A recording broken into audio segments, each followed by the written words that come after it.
My brothers and sisters, we often ramble in our prayers after this, that, and the other, and we get nothing because in each request we do not really desire anything. We chatter about many subjects, but the soul does not concentrate itself upon any one object. Don't you sometimes fall on your knees without thinking beforehand what you plan to ask God for? You do so as a matter of habit, without any action of your heart. You are like a man who goes to a store and doesn't know what he wants to buy. He may perhaps make a good purchase while he is there, but certainly it is not a wise plan to adopt. And so the Christian in prayer may afterwards attain to a real desire and get what he asked for. But how much better would it be if, having prepared his soul by consideration and self-examination of his true needs, he came to God with specific requests? If we arranged a meeting with a king or a president, we should expect to be able to answer the obvious question: what do you wish to see them about? We would not be expected to go into the presence of royalty or a great leader and then to think of some petition after we came there. It is to be the same with the child of God. They should be able to answer the great question: what is your petition and what is your request?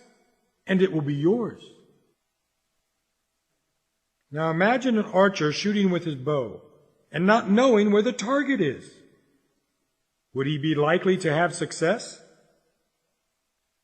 Now conceive of a ship going on a voyage of discovery, putting to sea without the captain having any idea of what he was looking for.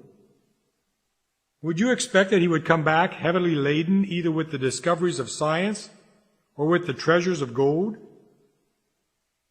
In everything else, you have to have a plan. You don't go to work without knowing that there is something that you plan to accomplish.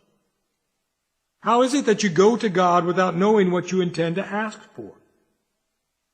If you had some particular need, you would never find prayer to be dull and heavy work. I am persuaded that you would long to pray. You would say, I have something that I want. Oh, that I could draw near to my God and ask Him for it. I have a need and I want to have it satisfied. And I long to get alone with God, that I may pour out my heart before Him and ask Him for this thing after which my soul so earnestly pants after. You will find it more helpful to your prayers if you have some objects at which you aim. And I think also if you have some persons whom you will mention. Do not merely plead with God for sinners in general, but always mention some by name. If you are a Sunday school teacher, don't simply ask that your class may be blessed, but pray for your children definitely by name before the Most High.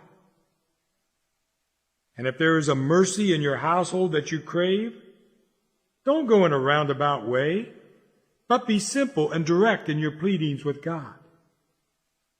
When you pray to God, tell Him what you want. If you don't have enough money, if you are in poverty, if you are in desperate need, state the case. Don't be shy with God. Come at once to the point. Speak honestly to Him. He needs no beautiful phrases such as men will constantly use when they don't like to say right out what they mean. If you need either an earthly or spiritual mercy, say so. Don't rummage through the Bible to find words in which to express it. Express your needs in the words which naturally suggest themselves to you. They will be the best words. Depend on it. Abraham's words were the best for Abraham, and yours will be the best for you. You need not study all the texts in Scripture to pray just like Jacob and Elijah did, using their expressions. If you do, you will not truly imitate them. Oh, you may imitate them literally or in a forced way, but you lack the soul that suggested and animated their words. Pray in your own words. Speak plainly to God. Immediately ask for what you want.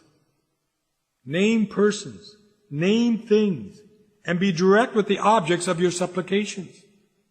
And I am sure you will soon find that the weariness and dullness of which you often complain about in your prayers will disappear.